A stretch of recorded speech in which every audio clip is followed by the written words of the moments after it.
Aula Abierta, tu espacio de Rededuca donde aprenderás, inspirarás y enseñarás.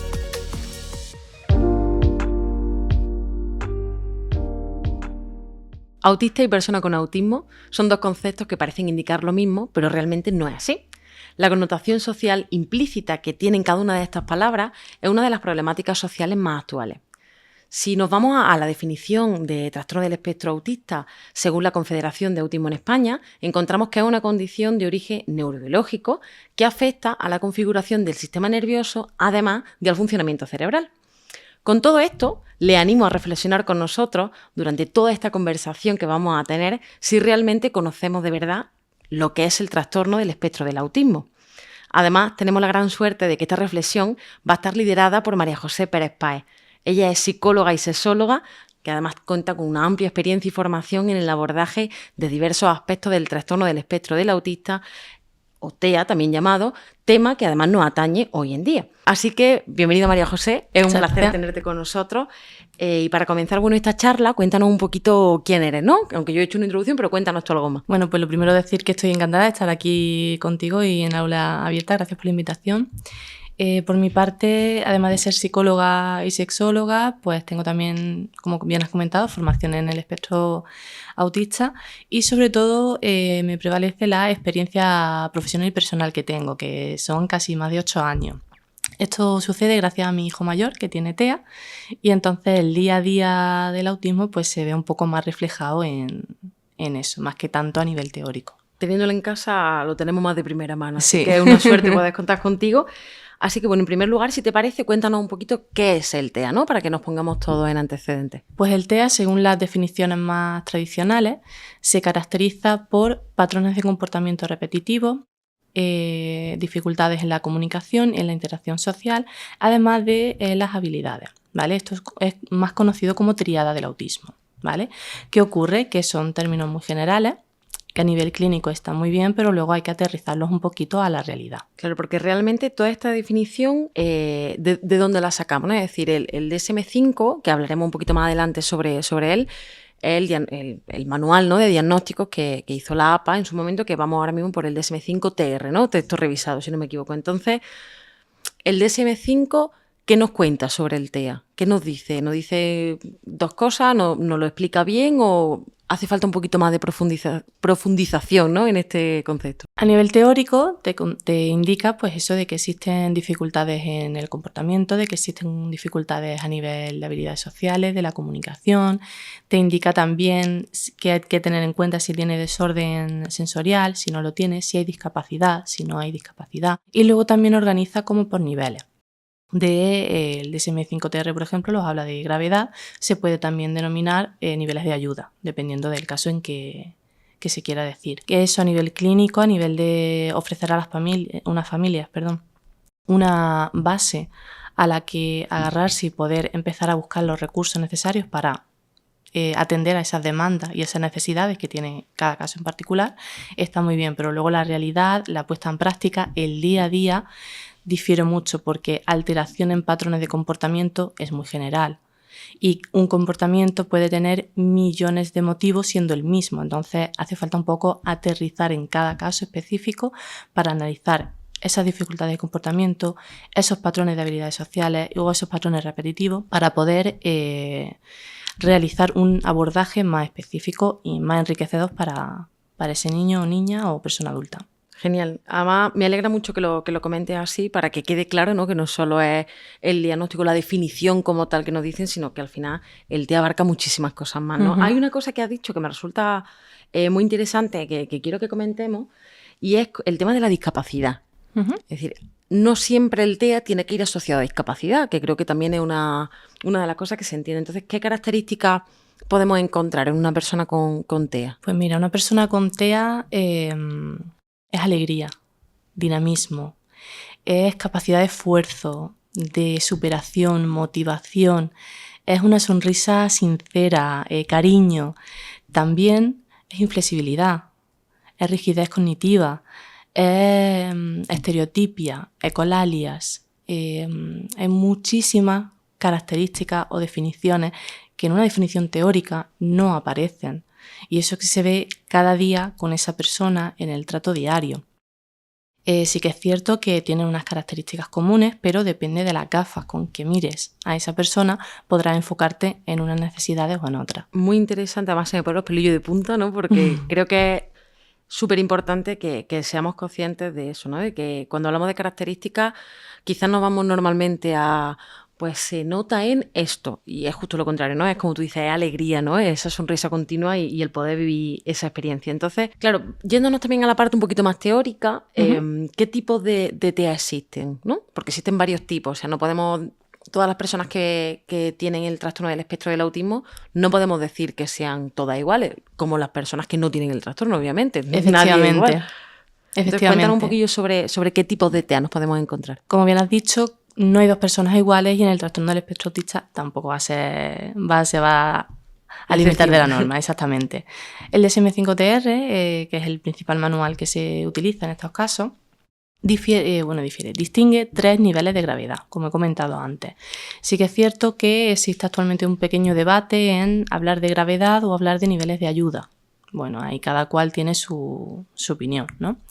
El primer grado sería el grado 1, de necesita ayuda. Está orientado a aquellos casos en los que las dificultades o las necesidades que tiene esa persona son leves o mínimas. A nivel de comunicación probablemente tenga lenguaje verbal y la comunicación sea bastante fluida, simplemente necesite algunos apoyos extra en algunos contextos. En cuanto a interacciones sociales, tampoco suelen presentar grandes dificultades, pero sí que es cierto que alguna dificultad hay, si no, no tendrían esa categorización. Y realmente, en cuanto a menores, por ejemplo, pueden estar integrados en un aula ordinaria siempre que tengan pequeños apoyos y sepan ofrecérseles los recursos necesarios como para que pueda continuar el ritmo habitual de clase. El segundo grado sería necesita un poquito más de ayuda, ¿vale? En este caso nos encontramos con niños, niñas, personas adultas que a nivel de comportamiento suelen tener bastante rigideces, aunque se pueden trabajar. Suelen tener también dificultades en la comunicación. Hay algunos que tienen lenguaje verbal, otros casos que no tienen ese lenguaje verbal, entonces un poco también necesitan bastante apoyo en ese área de lenguaje. Y luego a nivel de interacciones sociales igual. Pueden ser que que se vea ese interés en iniciar una relación social pero no sepan cómo hacerlo, o directamente no inician esa interacción porque no saben bien temas de conversación, o cuando son más pequeños temas de juego. Entonces sí que es cierto que los recursos que se requieren, el apoyo es mucho mayor. Y en el grado 3 hablamos de casos en los que la gran mayoría de casos no tienen lenguaje verbal, la comunicación está muy limitada.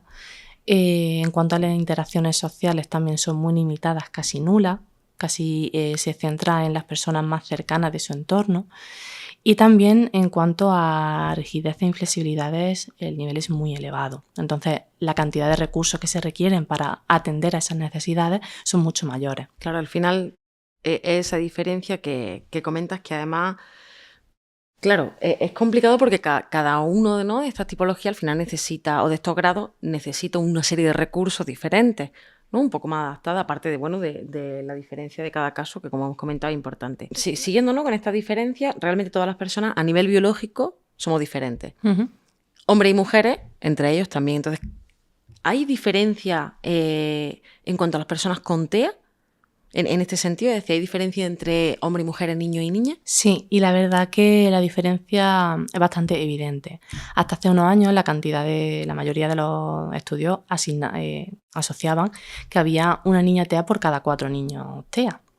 Actualmente se ha visto que eso quizá puede estar cifrado por un infradiagnóstico de las mujeres con autismo, porque realmente no cumplen del todo las características, o parece ser en los últimos años que esas características son un poco diferentes a cómo se presentan en hombres, ¿vale? De hecho, los estudios más actuales hablan de que hay una niña por cada 2 niños con diagnóstico de TEA. Entonces, se ha visto que la brecha de género que existía en este diagnóstico se está acortando. Encontramos diferencias en las características, por ejemplo, social y culturalmente hablando. A las niñas se las educa en una conducta más tranquila, más servicial, más callada, más recatada, y no tanto comportamientos como puede ser saltar, brincar, más asociado a niños. Entonces, cuando a un niño le presentan un diagnóstico de TEA que no hace ese tipo de conductas, son más evidentes. Si una niña ya de por sí se le está inculcando el valor de que no tiene que destacar tanto, pues es más difícil poder identificarlo. Luego también a nivel de intereses, por ejemplo, los niños suelen tener unos intereses un poco más distintos, por ejemplo, dinosaurios o robótica, que son como fuera de los más comunes. Volvemos a lo mismo, social y culturalmente hablando. Sí, al final, ¿vale? Bueno, la parte social influencia mucho Efectivamente. todo este tipo de diagnóstico. Y se ve que las niñas, por ejemplo, si a una niña le encanta el maquillaje, bueno, es lo habitual, ¿no? Porque como es niña, va a ser algo que vaya a tener en su futuro. O si le encantan las muñecas, por ejemplo, o los muñecos, bueno, es que es normal, ¿no?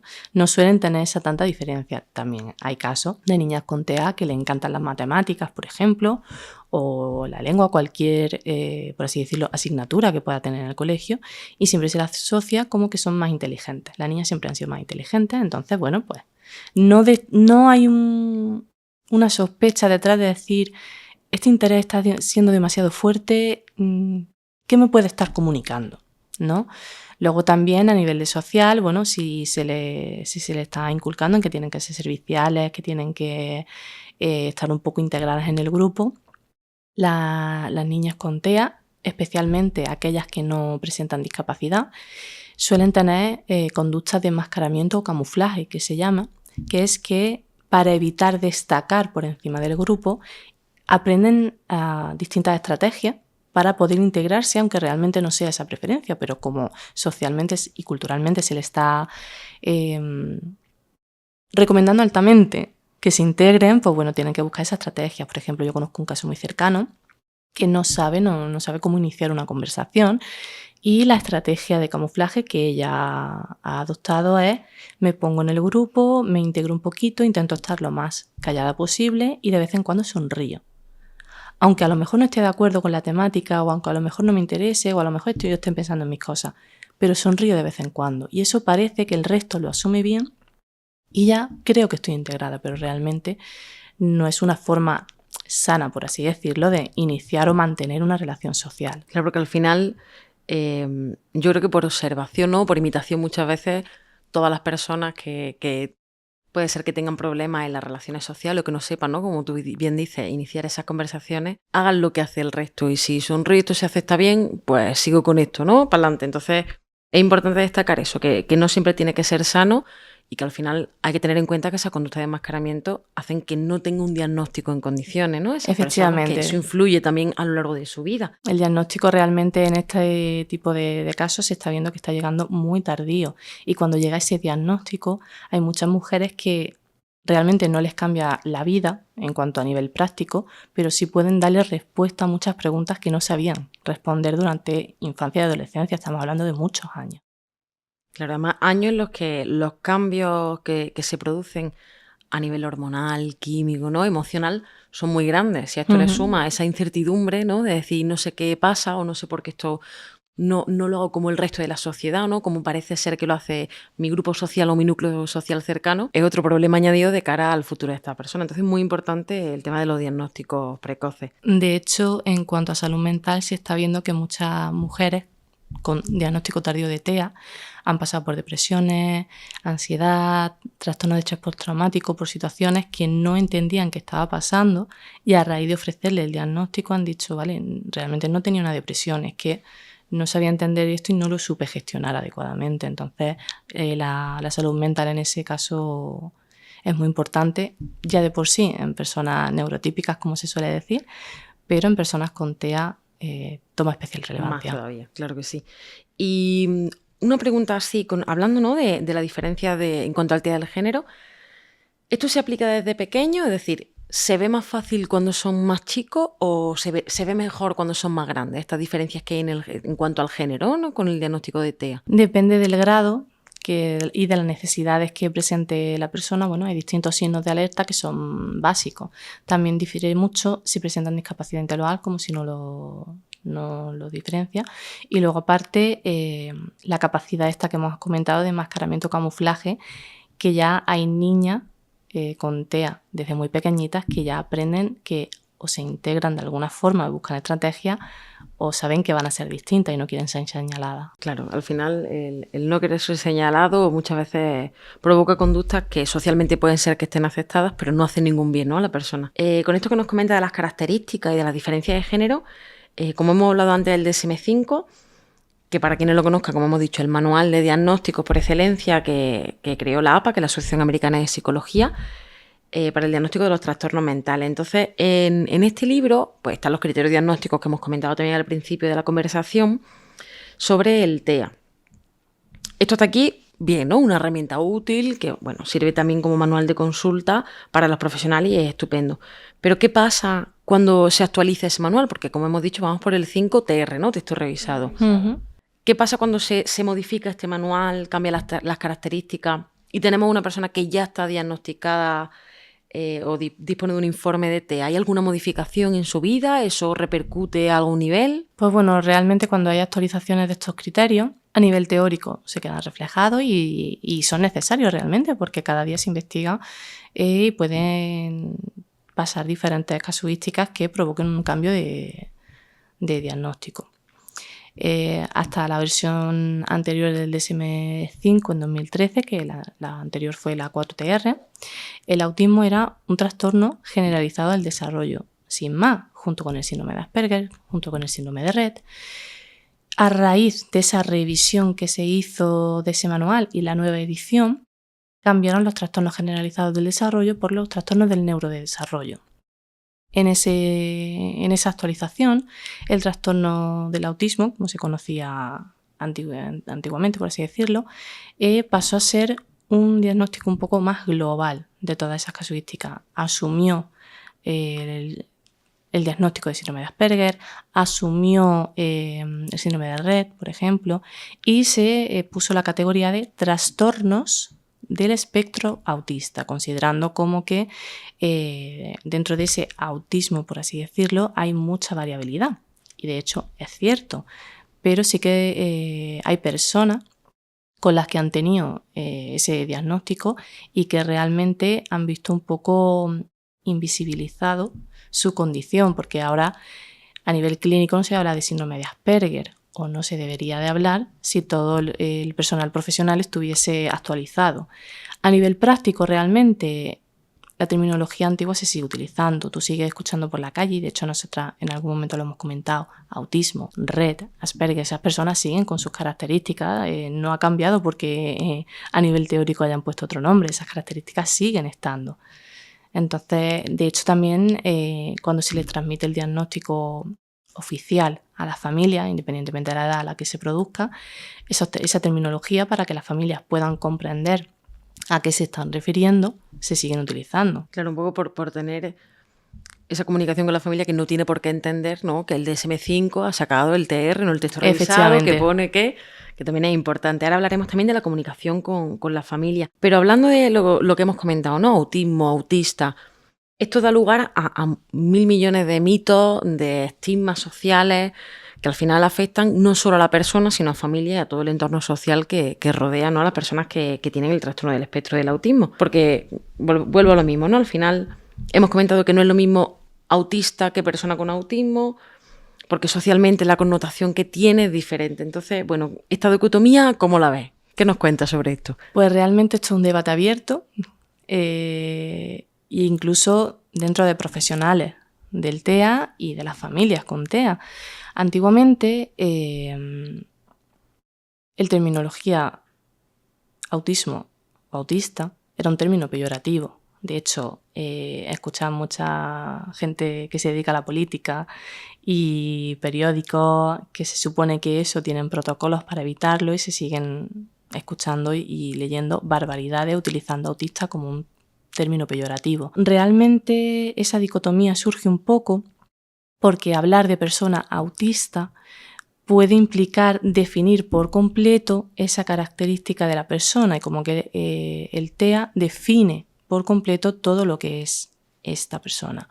Hablar con personas con autismo puede ser una connotación más de que es una característica, pero aparte está la persona. Entonces, bueno, realmente esa dicotomía existe actualmente, no hay una única opinión y, bueno, lo que se sigue es que mientras no se utilice de forma peyorativa, hay personas con autismo que dicen personas con autismo y hay personas con autismo autistas que prefieren denominarse personas autistas porque sí consideran que es parte de su identidad. Entonces, bueno, es un poco utilizar el término con sentido, con coherencia y sobre todo con mucho respeto.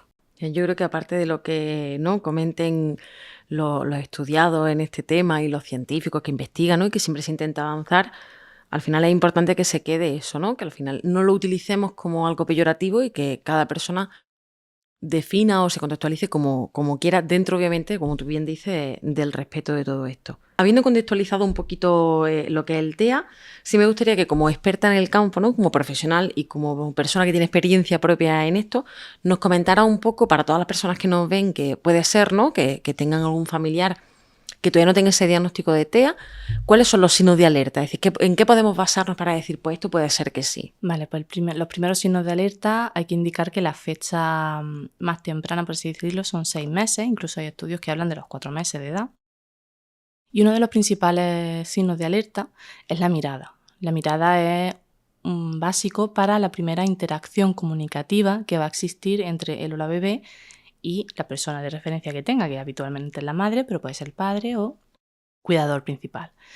Esa mirada es la parte que va a comunicar más del bebé y sus necesidades, entre otras conductas que tiene.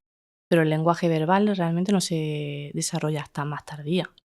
El desarrollo a nivel motor tampoco puede realizar gestos muy definidos porque tampoco sabe cómo hacerlo, entonces la mirada es un determinante básico.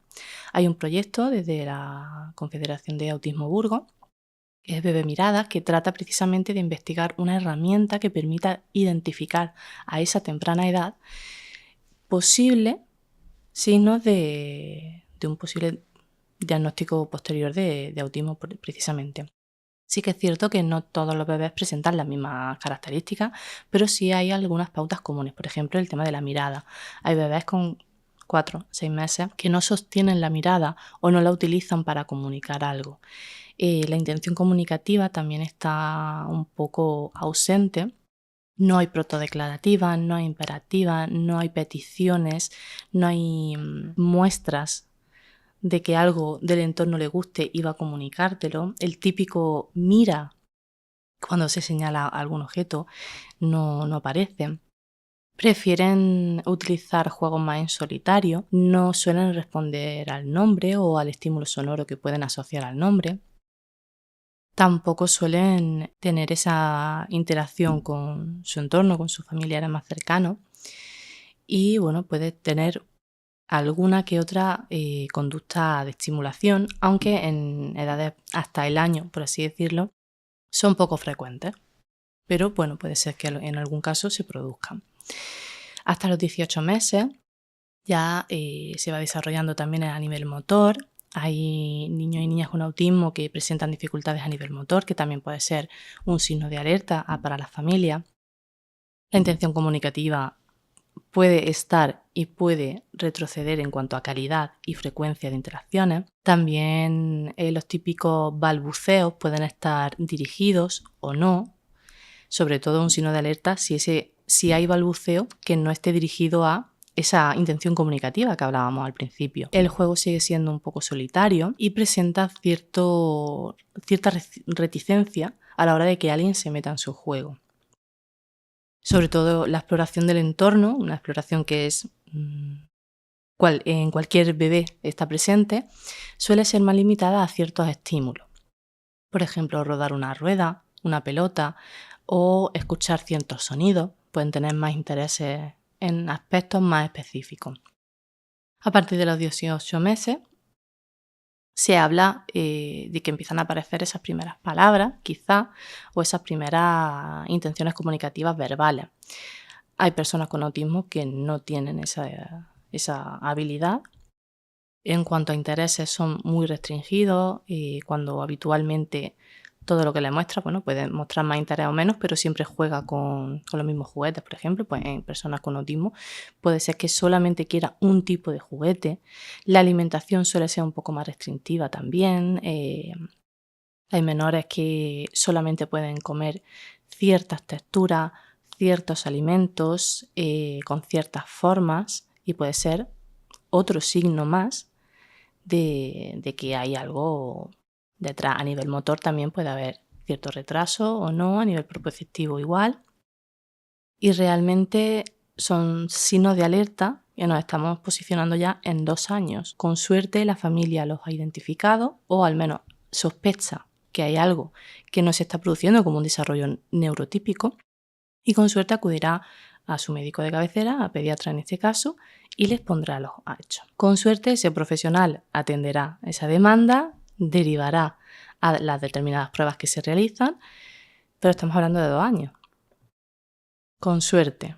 Hay familias que hasta que no cumplen los niños 3, 4 años y no ven un problema de lenguaje verbal, no han atendido o no han tenido las herramientas, mejor dicho, para identificar que había otras cositas de base que podrían estar alertando de que puede haber un diagnóstico de TEA. Pero además es muy interesante que hace mucho hincapié en el con suerte, ¿no?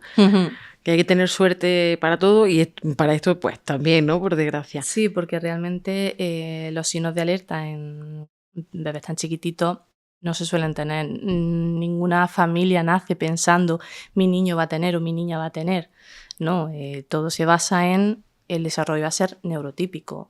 Se va a ceñir a los estándares de crecimiento, con los pesos, con todo.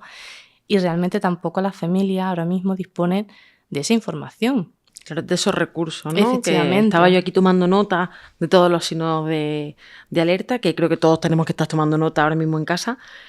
Sobre todo porque, claro, hablamos de formación de la familia, pero ¿qué pasa, no, con esa formación entre los profesionales? Ya no solo hablamos de la familia, sino hablamos de los pediatras, de los futuros maestros, ¿no? Que van a estar tanto desde infantil como en la guardería, incluso ya cuando pasen a primaria, pues todos esos docentes que van a pasar por la vida de los niños, psicólogos, psiquiatras, etcétera. Es decir, todos los profesionales que se involucran con el TEA tienen que estar formados para esto, ¿no? Efectivamente, y al menos conocer qué es y en qué consiste y cuáles son esos primeros signos de alerta, sobre todo a profesionales que van a interactuar en la primera línea de salida, como yo digo, del desarrollo. Pediatras, centros educativos de 0 a 3 años, de 3 años en adelante, pero la realidad es otra. En mi caso personal, por ejemplo, cuando nosotros llegamos al pediatra, yo por mi formación ya tenía un poco claro por dónde apuntaban los tiros, por las características que yo veía en mi hijo. Y desde el servicio de pediatría nos decían, bueno, es que cada niño y cada niña crecen a un ritmo distinto. No hay por qué tenerlo más en cuenta, no hay que darle mayor importancia, vamos a ver cómo evoluciona. Estamos hablando de que nosotros en nuestro caso fuimos a consulta con 10 meses. Hay familias que hasta que no identifican eso sí, no se lo comentan al servicio de pediatría y son conductas que desde el servicio de pediatría también son difíciles si la familia no les da algún comentario, algún pie a, oye, veo conducta distinta en claro, al en final mi es la hijo, mi familia hija. la que está ahí, Efectivamente. no el pediatra que pues que lo ve lo... También es cierto que esto no son todos los casos. Hay profesionales de atención primaria que están muy concienciados, muy sensibilizados y que están viendo que los diagnósticos de TEA o cualquier otro trastorno del desarrollo infantil están presentes, se están incrementando y sí se están formando y prestando atención a esos primeros signos de alerta. No quiere decir que ni todo blanco ni todo negro. Hay una escala de grises maravillosa. Efectivamente. Claro, es verdad, todo esto me lleva a retomar también lo que hemos hablado, ¿no? Tanto la detección de estos primeros signos de alerta como en la formación que estamos hablando que tienen que tener todos los profesionales y las familias. Es importante que, claro, hemos hablado de familia, de pediatría, pero ¿y en el aula? Es decir, cuando estos niños llegan a un aula de un centro educativo, ya sea desde infantil, guardería, en el caso de que necesiten ir a la guardería, etcétera, ¿realmente están formados estos profesionales? Pues aquí la clave es depende, ¿vale? Porque hay... Escala de grises. Sí, escala de grises. Hay varias modalidades de escolarización. Considerando que la escolarización actualmente, salvo que haya cambiado la legislación, no es obligatoria hasta los 6 años, bueno, pues puedes o no escolarizar a tu hijo o tu hija y hasta los 6 años, educación libre, por así decirlo, en casa. Sí que es cierto que ya en los centros educativos, a partir de 3 años, existen unos recursos que son las aulas TEA, que son específicas para este tipo de alumnado. El profesional que lleva este tipo de aula se sobreentiende que tiene formación en TEA, que sabe las características del alumnado, que cada caso es particular, pero bueno, lo que hablábamos antes de esas características comunes. Esto es la situación que debería de ocurrir. Con suerte. Con suerte, porque la realidad que para ser docente, tutor o tutora de un aula con TEA, actualmente la administración, al menos en Andalucía, no te pide específicamente formación en TEA. Entonces, encontrarte en un aula específica con 5, con suerte, niños o niñas con autismo, necesitas saber qué es. Y necesitas saber las características y al menos tener un poco de idea para el día a día, porque si no, esas criaturas no van a desarrollar nada en el centro educativo, no se van a potenciar sus habilidades y tú como profesional te vas a ver muy limitada y va a ser una situación compleja.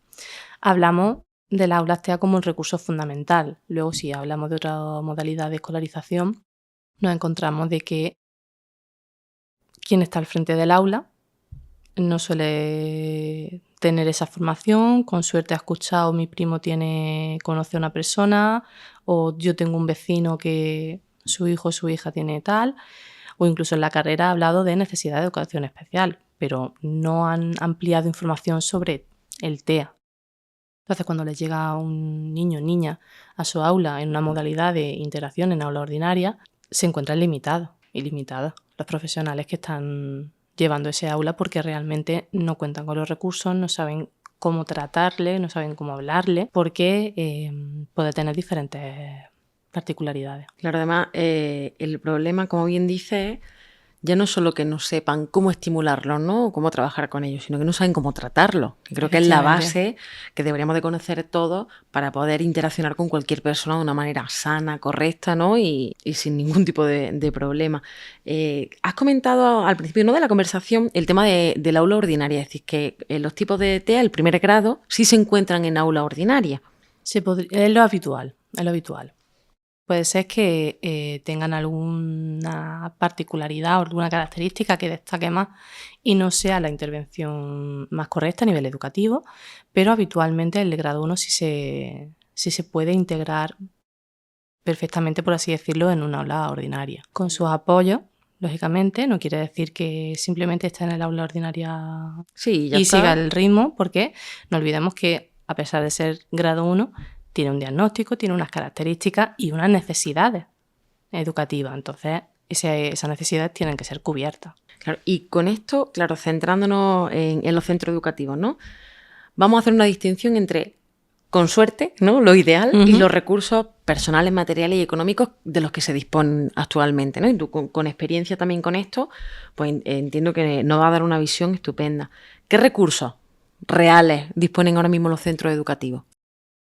Si hablamos de aula TEA, hablamos de que la edad mínima para acceder a este aula son 3 años, ¿vale? Contamos con que recursos previos de 0 a 3, quien necesite utilizar esos servicios de 0 a 3 años, no cuenta el personal ni con formación, ni con materiales, ni nada. Como hemos hablado antes, ¿no? Con suerte ha escuchado hablar pero no tiene mucha idea de cómo abordarlo. Entonces ya estamos limitados en cuanto a recursos materiales, económicos y personales de 0 a 3 años, ¿vale? Ya se está viendo ahí un vacío importante. Ya empezamos mal. Ya empezamos mal, efectivamente. Si nos metemos en el aula TEA, que vamos a decir que es el aula específica de trastorno del espectro autista, que necesita apoyos, que se supone que tiene esa formación en donde se le van a cubrir todas las necesidades, bueno, en una situación ideal, el aula estaría llena de materiales, recursos y diferentes estrategias y, como hemos dicho, materiales que puedan abordarse. El personal que lo lleva tendría formación, sabría exactamente qué es, cómo es y sabría, como se dice aquí en Andalucía, calar a cada uno de esos alumnos y alumnas. Ese docente tendría el apoyo de una monitora o monitor, la figura de PETIS, ¿vale? Y luego a lo largo del día, de la jornada, se está hablando de que podrían entrar diferentes profesionales, desde logopedia, pedagogía terapéutica, etcétera. Podría haber muchos recursos ahí. ¿Qué ocurre? Que la ratio, al menos en Andalucía, es de 5 alumnos o alumnas por cada profesor o profesora. La jornada lectiva son 5 horas. Con suerte, si ese docente quiere dedicarle un tiempo específico a cada uno de sus alumnos y alumnas y le quiere dar una atención un poquito más personalizada, tendría que estar 1 hora con cada uno de esos críos. La realidad es muy distinta. La realidad es que cada niño, cada niña tiene sus particularidades. El aula no se divide por edades. Te puedes encontrar a menores con 3 años junto con menores de 12 años.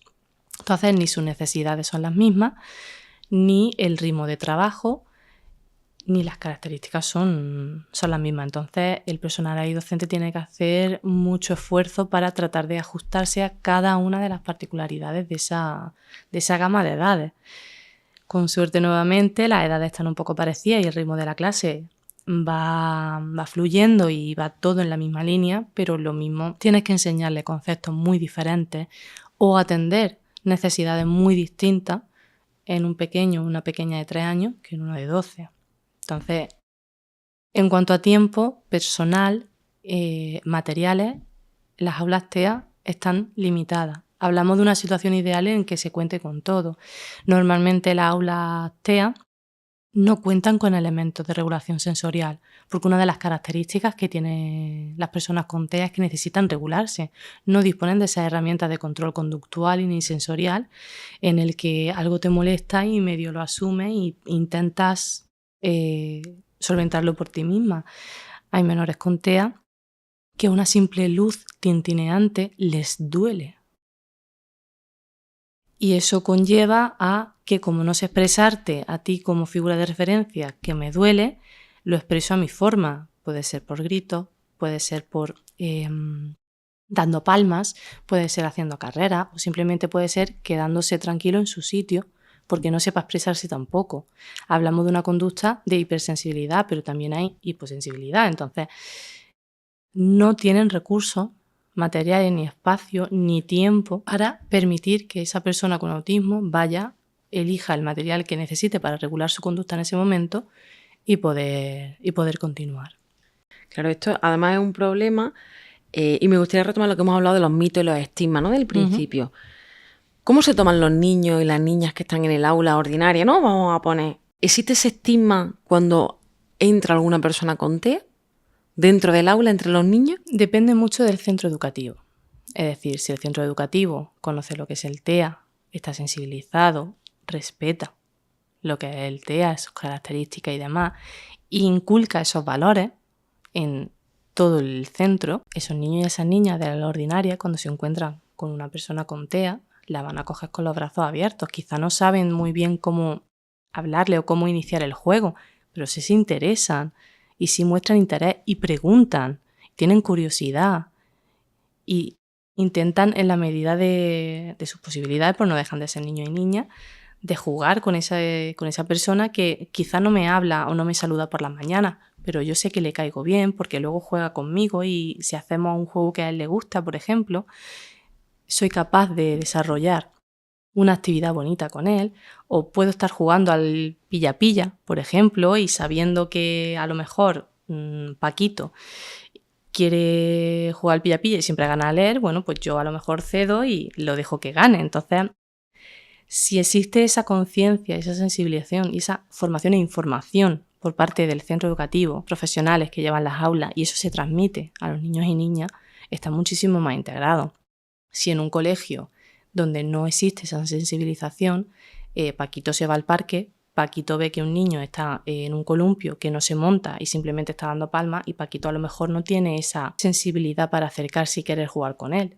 Si lo que se le ha transmitido es el mito de que las personas con autismo no quieren relacionarse, pues igual se aleja y se está perdiendo una interacción que puede ser muy enriquecedora tanto para Paquito como para la persona que estaba en el columpio dando palmas. Claro, en definitiva, con todo lo que hemos comentado, entendemos que al final el centro educativo al completo tiene que estar totalmente involucrado en la integración, ¿no?, de los niños con TEA y de todos los niños y niñas en general que pasen por el centro educativo.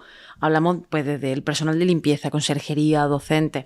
Pero sí es verdad que hay un pilar importante que es el equipo directivo, ¿no?, de los centros educativos. Así que con tu experiencia, tanto profesional como personal, ¿qué apoyo puede dar el centro educativo a las familias, ¿no?, desde el equipo directivo como tal? Pues el equipo directivo realmente es fundamental.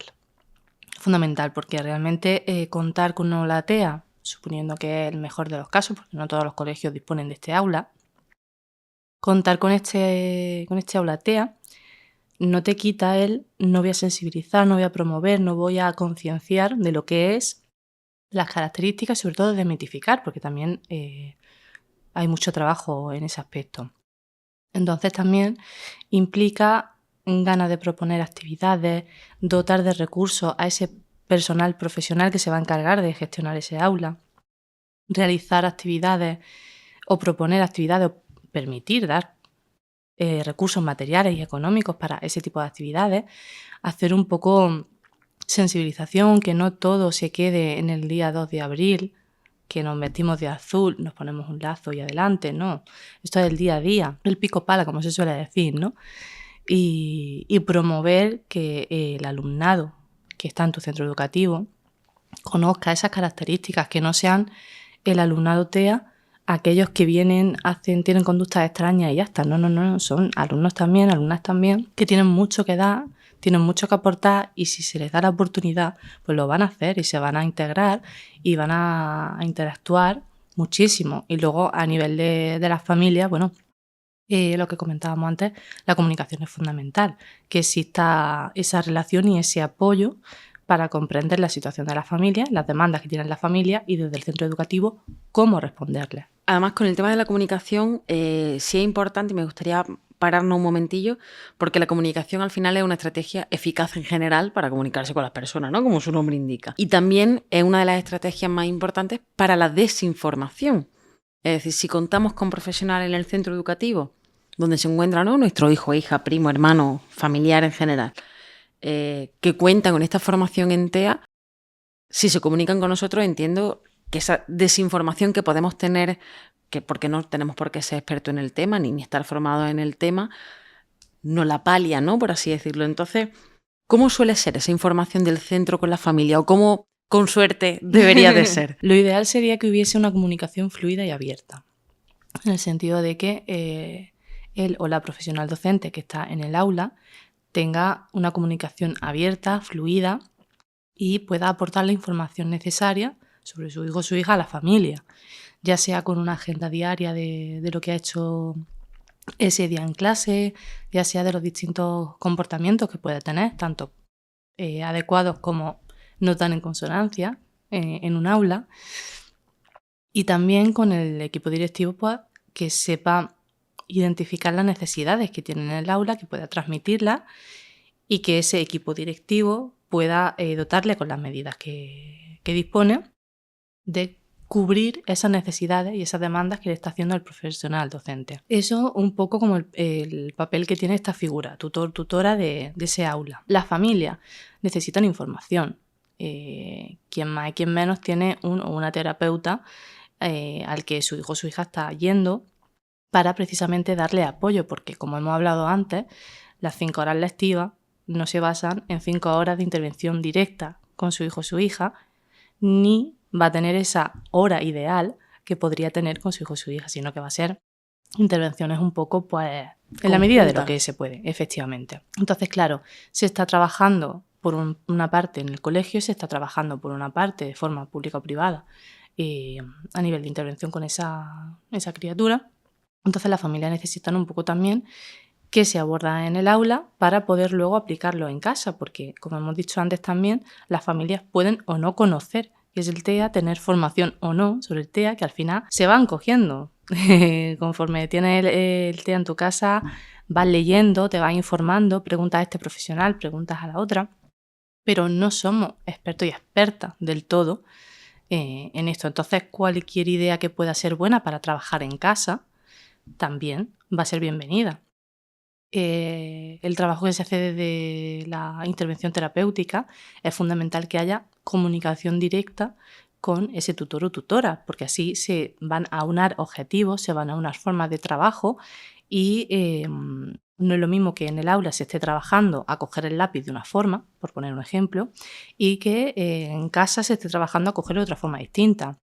Al final se necesita un poco seguir la misma línea de trabajo y una coherencia en esos aprendizajes que se le están dando. Además, hemos comentado también que son niños con cierta rigidez mental. Entonces, como bien dices, si se tratan cosas, o sea, si es el mismo tema, pero de formas diferentes, ahí ya tenemos una disonancia que no es nada beneficiosa ni para la persona con TEA, ni para la familia también, que al final no van a saber un poco por dónde tirar. Es una pena tener que ir cerrando, ¿no?, esto, porque la verdad que es muy, muy interesante, pero bueno, para ir cerrando esta maravillosísima conversación que tenemos contigo, ya que eres sexóloga y experta, ¿no?, en TEA y sexología, no sé si nos puedes contar un poco cómo se relaciona la sexualidad y el TEA. Bueno, realmente la sexualidad piensa que es un derecho básico de cualquier persona, de cualquier ser vivo. Todo el mundo necesita vivir esa sexualidad porque es algo innato, es algo que acompaña, lo mismo que necesitas respirar, lo mismo que necesitas comer, necesitas vivir tu sexualidad. Partimos de la base de que ya en población neurotípica esa formación no existe. Es decir, hay un ejemplo que me gusta mucho poner, que tú para coger un coche y meterte en la vía pública necesitas tener formación, aprender las normas, aprender un poquito a conducir el aparato que tienes delante, que es el coche o el vehículo que sea, y ya estar supervisada por alguien experto en la materia, y ya después te dan tu carnet y sales a conducir. En sexualidad esto no pasa. Actualmente no hay asignaturas de educación sexual que se implementen en los centros educativos. Nadie les habla de qué es sexualidad, de todas las dudas que te surgen, porque volvemos a lo mismo, es algo natural, es algo que te acompaña toda la vida. Y estamos hablando de población neurotípica. Imagínate en personas con TEA. Directamente es nula esa educación sexual. Partimos de la base de que casi no conocemos lo que es el TEA. Si ya lo unamos con sexualidad, ya esto es un combo. Efectivamente, se hace un poco un complot. Entonces partimos de la base de que volvemos de nuevo con la suerte hipotética de que si se les habla de sus partes del cuerpo, ya hay un pequeño avance, pero no la sexualidad es solamente el cuerpo. Porque realmente cuando en los libros de anatomía, pictogramas incluso, que se utilizan en TEA o el sistema de comunicación que sea, no hay una referencia directa a su sexualidad. Se enseña el genital masculino, el genital el femenino, pero no se les enseña para qué sirve. No se les dice que eso en un futuro les dará placer o que pueden utilizarlo para obtener placer. No les enseña que pueden sentir alguna atracción por alguien de su entorno. No se les explica los riesgos que implica el hacer determinadas prácticas cuando son un poco más mayores. No se les explica que hay gente que puede abusar sexualmente de estas personas porque, por desgracia, la probabilidad es bastante alta y el riesgo también. No se les enseña a que puedan decir que no les toquen sus partes. No se les enseña a prevenir ese abuso. Y nos encontramos con situaciones muy complicadas. Tampoco se les enseña que en Internet la única fuente que van a encontrar de educación sexual es la pornografía. Tampoco se les enseña los riesgos que esto implica para su salud afectivo-sexual. Es decir, en cuanto a sexualidad, las personas con TEA están muy desprovistas porque habitualmente se la infantiliza y siempre se niega, se tiende a ver como que no, eso mi hijo no lo va a tener. Sí, lo va a tener. Va a llegar una edad en que va a empezar a sentir cosas en su cuerpo, va a sentir interés, efectivamente, y que lo va a hacer quieras o no. Entonces, esa educación sexual en personas con TEA y en cualquier persona neurotípica, volvemos a decir lo mismo, es necesaria. Es necesaria para que tú tengas las herramientas y la información para que tú puedas decidir sobre tu propio cuerpo y sobre lo que quieres y no permitir en la interacción con otra persona. Claro que es fundamental. Pues María José, es una pena tener que ir cerrando esta conversación, pero sí me gustaría, así como cierre final, como la guinda del pastel, que nos dijera con qué te queda, ¿no? Es decir, ¿qué quieres que la gente no olvide de este seminario, de esta conversación que hemos tenido? Pues un mensaje que lanzo a la gente es que el TEA es maravilloso. Tiene su altibajo, tiene momentos en los que el trabajo se hace complicado por las características. También tiene muchos momentos en los que el trabajo es maravilloso, es increíble, esa sinceridad con la que se acerca, lo que hablábamos antes, ese cariño que te muestra y esa capacidad de logro que tienen. Es increíble, y que no nos podemos olvidar que las personas con TEA es eso, son personas que quieren vivir su vida, que quieren tener libertad, autonomía, decisión, capacidad de poder tomar sus propias decisiones y sobre todo que tienen mucho que aportar a la sociedad y que es necesario darle esa oportunidad para que puedan hacerlo, con los apoyos que sean necesarios, pero como cualquier persona, necesitan esa oportunidad. Ese que alguien le tienda la mano y que diga, tú eres capaz, creo en ti y voy a apostar por ti. Creo que bueno, con esa frase yo poco más tengo que aportar porque la verdad que ha sido un cierre maravilloso. Así que muchas gracias, María José, de nuevo, por estar con nosotros, por darnos toda esta visión del TEA y de todo tu conocimiento, ¿no? Por compartirlo con nosotros.